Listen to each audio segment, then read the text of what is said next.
And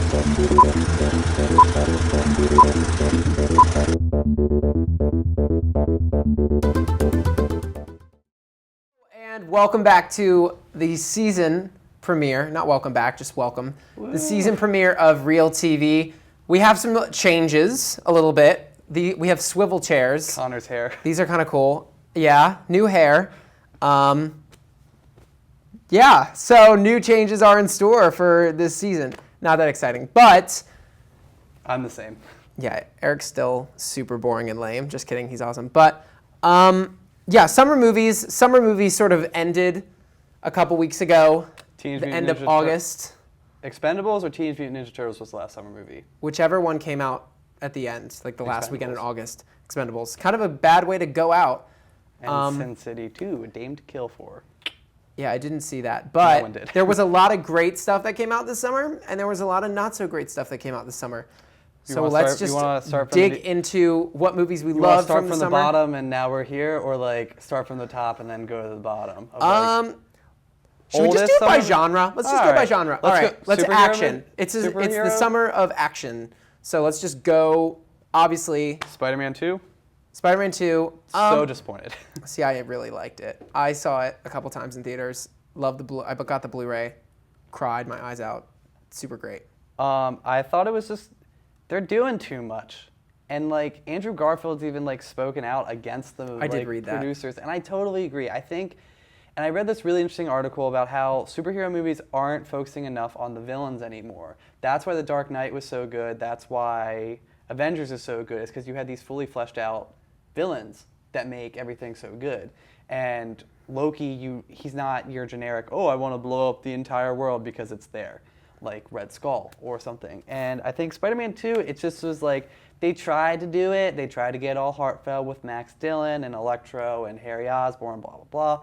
But it was too much, too soon, too quick. But Andrew Garfield and Emma Stone, their chemistry is, you can't beat it. You can't. That's the main point for me. I think that the villains were not really all that interesting. I didn't like the Lizard in Amazing Spider-Man. Electro was somewhat interesting. I did like Dane DeHaan as Green Goblin, and Rhino was just kind of phoned in to set up further sequels. But the reason why I felt so invested in that movie was because of the two of them. Yeah. They are incredible on screen together, and I really liked it, and I just felt very moved by the end of it. It's no surprise what happens. We're not going to spoil it, but let's go into, should we talk about other movies? Godzilla? Godzilla was also, I think, a little bit disappointing, but looking back on it, I think it was less disappointing than when I originally walked out of the theater. Gareth Edwards, I believe. Directed it, yeah. Who directed Monsters, so you kind of got this low budget-ish feel to it, which was awesome, and I really would have just liked to see a little bit more character development out of Elizabeth Olsen's character and Andrew Taylor Johnson's character. I think they were very interesting in theory, but they weren't fleshed out enough.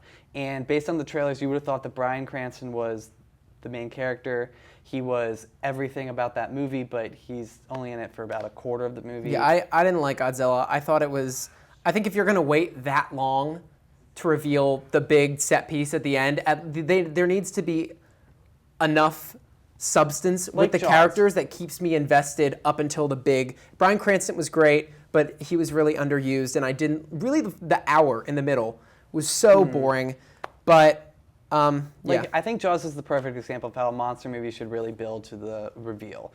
It's just you get little glimpses here and there, and you have these characters that are so compelling, and you care more about the characters, and you kind of forget about the monster at points.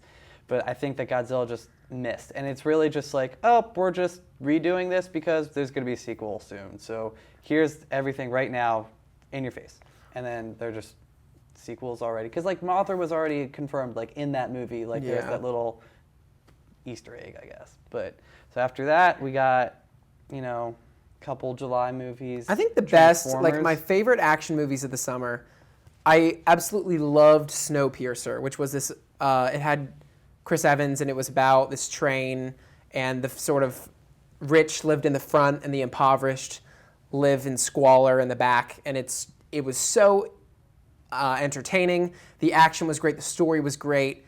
Also, I loved Edge of Tomorrow. I was so surprised with it. Edge of Tomorrow. Live, Die, Repeat. I Emily Blunt was fantastic. And the humor that movie had with Bill Paxton as the sergeant, how every day it was different, but it was the same. And I was so into it. I had such a good time with that one. Also, I can't believe we almost forgot this. The Guardians of the Galaxy. X-Men. And X-Men. X-Men, I thought was behind, until I saw Guardians of the Galaxy, I think X-Men was my favorite movie of the summer. It just, all the feels, like, oh my goodness. Like, it was very poignant. It was emotional. It had its, everything about that movie was really good. I had pretty high expectations for it. You know, Bryan Singer is coming back. He's going to direct the movie, you know, kind of combining the old X-Men that we grew up with the new X-Men that everyone forgot about, and just kind of putting them all together. And I think it works so well. And I'm so excited for the like sequel, Age of Apocalypse, which is going to be awesome. And Michael Fassbender and James McAvoy and Jennifer Lawrence, they got them. I think we talked about this on this show, but they got them on the like at the right time to like contract them in, because now there's not a chance that any of them would do that movie. Yeah, I thought that movie was really brilliant. At first, I was like, how are they going to get all these X-Men in there, still make it super interesting? But it was, and I think that the way they did it was great. The action was awesome.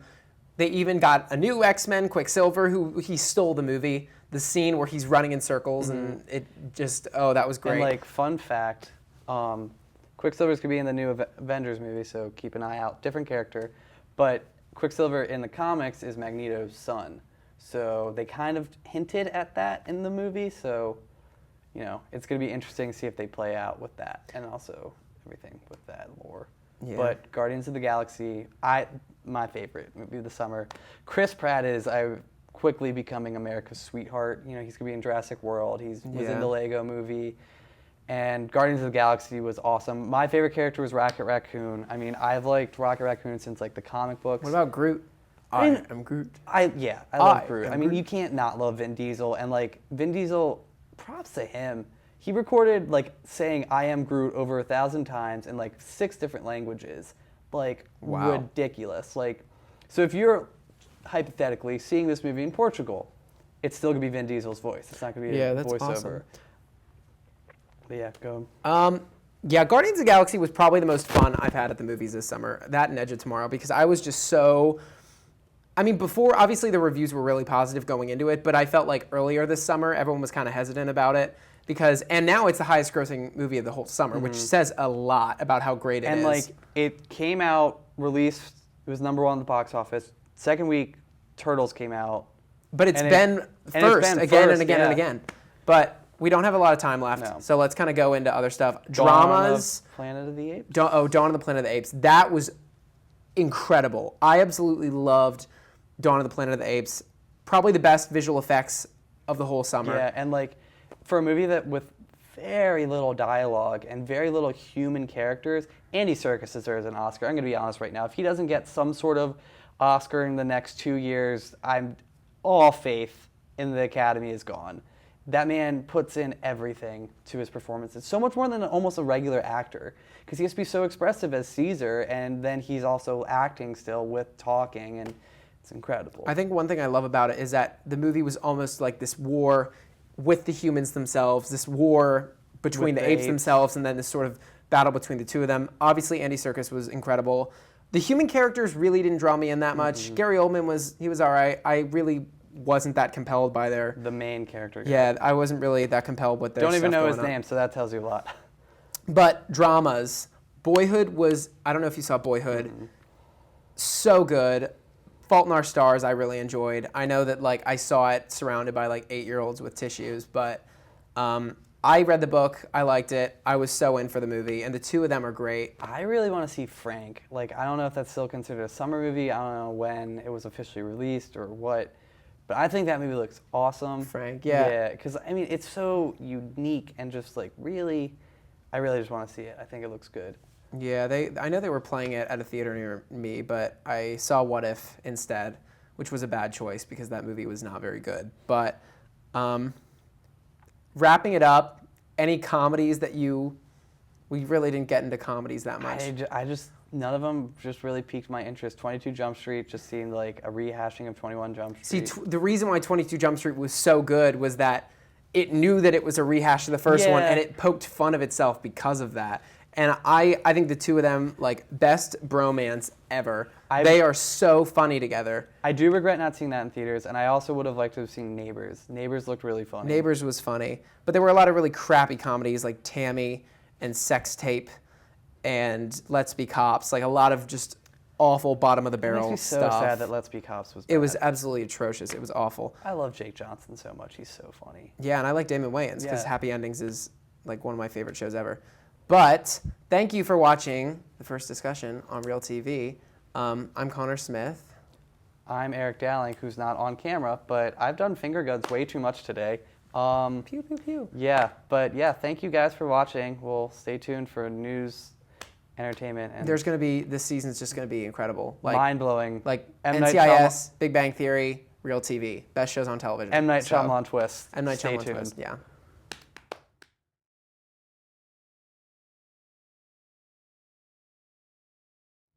Fans of the Pirates of the Caribbean series might get to see Orlando Bloom swashbuckling as Will Turner again.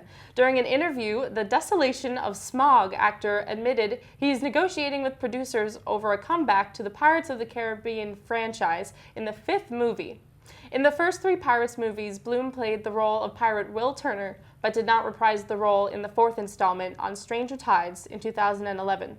The 37-year-old actor reportedly told fans at an Oz Comic-Con event that he's considering joining the cast of Pirates of the Caribbean Dead Men Tell No Tales, reported Yahoo News. CBS has found a lot of success with their adaptation of Stephen King's Under the Dome and are looking to double down and take another shot at one of the prolific author's works. The network is looking into adapting The Things They Left Behind, which was published as part of King's Transgressions Volume 2 collection. The original tale follows a 9/11 survivor plagued by guilt. One day, objects that once belonged to his deceased co-workers begin appearing at his house. Unable to get rid of them, he enlists the help of a neighbor to return them to the families of the dead. Theo James will be going back to Underworld. The Divergent actor is attached as the lead in the 5th film in the vampire action franchise, which Lakeshore Entertainment is currently developing. James, who played a vampire named David in 2013's Underworld Awakening, will be the central character in the new film, which is not a reboot but rather an expansion of the existing universe. Kate Beckinsale, who starred in the previous film, will likely not be returning. Sources say there was an option on James because of his work on the previous film, and he'll star opposite 2 new female characters. Casting is underway for those roles, with plans to start shooting in the spring. Orion Pictures is alive again. The mini-major studio and distributor behind The Terminator, RoboCop, and Best Picture Oscar winners Amadeus, Platoon, Dances with Wolves, and The Silence of the Lambs was acquired by MGM in 1997 after flailing financially through most of the 1980s and 90s, but it fell off the map within a few short years. Now MGM quietly is positioning Orion Pictures as a specialty multi-platform distribution arm, starting with the October release of horror sequel, The Town That Dreaded Sundown. And that's all we have for news today. Thank you for watching. Thanks. We're not awkward at all.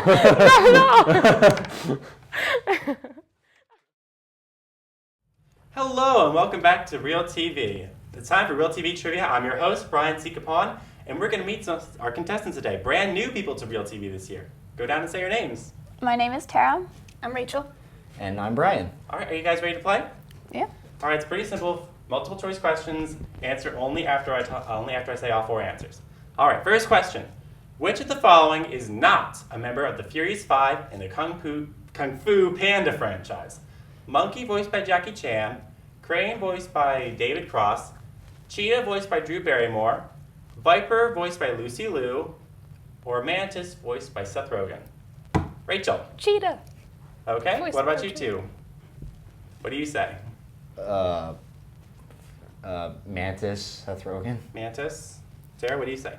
I'll go with Cheetah too. All right, the correct answer is Cheetah. Woo.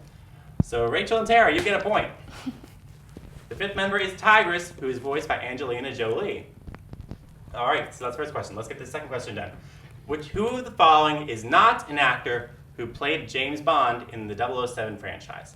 Is it Daniel Craig, Pierce Brosnan, Timothy Dalton, or James Cromwell? Brian. James Cromwell. All right, what about you two? I want to say James too, but I just want to copy off his answer, but that's what I'm going to go with. Okay. It's James Cromwell. Yep, it's James Cromwell. That's correct. All three of you get a point. All right, our last question is, the line, I'm walking here, is from what movie?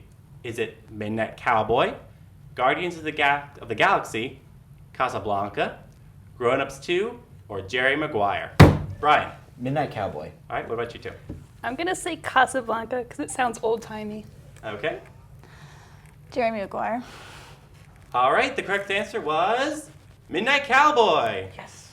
All right, so it's actually a tie today. All three of you have 2 points. Congratulations. All right, and that's been. Well, thank you guys for playing. I hope you guys had fun, and thank you for joining us here on ReelTV. Have a great day, and we hope to see you again next week.